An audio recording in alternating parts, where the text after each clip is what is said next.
এবারের ভাবনায় ছেলেবেলার অদ্বিতীয় স্মৃতি সহজ পাঠ। ছোট খোকা বলে অ, সেখানে সে কথা হয়। আধো আধো বলে মায়ের থেকে শেখা জীবনের প্রথম পাঠ, শিশু পাঠ। বাঙালির প্রিয় কবি রবি ঠাকুরের লেখনীতে বিভিন্ন ভাগে বাংলা ভাষার বিভিন্ন পর্যায়কে সহজভাবে শেখার পদ্ধতি। বিখ্যাত ভারতীয় শিল্পী নন্দলাল বসু দ্বারা চিত্রিত সহজ পাঠের বিভিন্ন চিত্র, যা শিশুদের কাছে অত্যন্ত গ্রহণযোগ্য।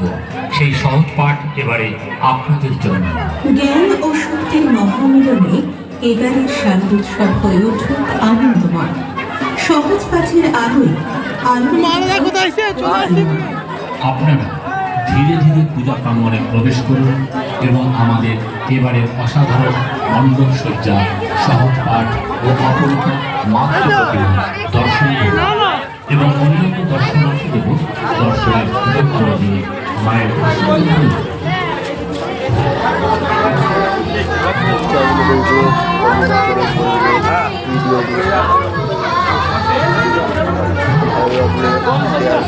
লাইক করবেন সবাই।